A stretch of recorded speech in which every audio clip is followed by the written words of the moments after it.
tough for everyone without power, but you have to think that those numbers are pretty low considering the size of the storm. We are lucky in that regard. All right, let's check in with Valerie Castro. She is on the Upper West Side, and Valerie's all bundled up. You have the hat and the hood, Valerie. That's double, right? That's absolute full extent to the storm.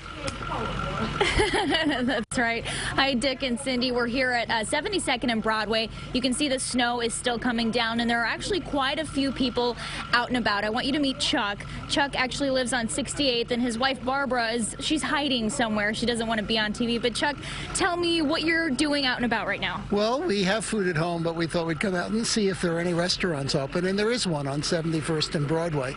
It's jammed because it's just about the only place, but it was very welcoming, and they weren't out of food, so we had dinner, and now we're going to venture back. We're going to walk across 72nd and see who stayed open there. Maybe a coffee shop.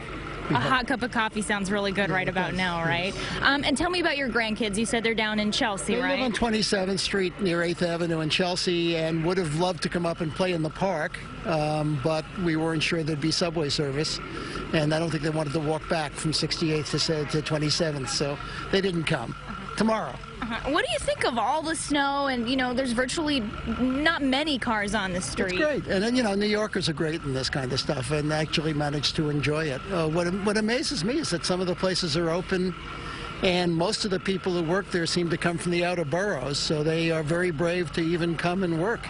And how have you found getting around in the snow? I know some of it's a little tough to trek through. It's not that bad, actually, because you can walk in the middle of the street now and just watch out for the occasional snowplow. So it's actually pretty convenient. Certainly the streets are less crowded than they normally are, and it's been a very pleasant walk.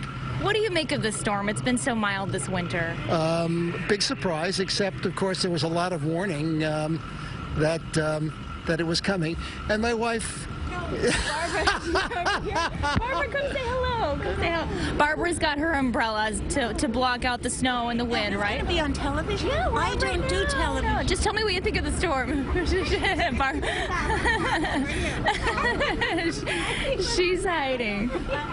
Oh. She's very camera shy. Yeah, she is camera shy. Well, Chuck, thank you so much for chatting with us. Hey, listen, I'm impressed that you're out in this doing this. So, and you apparently have been standing out longer than we have. So. Oh, we just got here. We're the night crew, so we're fresh and warm, and I'm sure we'll be cold in a couple of hours. But thank you, and make it home safely, and go get that hot cup of coffee. Okay, thank you. All right. Bye-bye. And as Chuck mentioned, the streets are pretty much empty, but there are emergency vehicles trying to get around. I've seen a lot of pedestrians walking through the middle of the street, not really paying attention to street lights, which is not a big deal, but do be careful when you see an ambulance going by or an NYPD police car going by.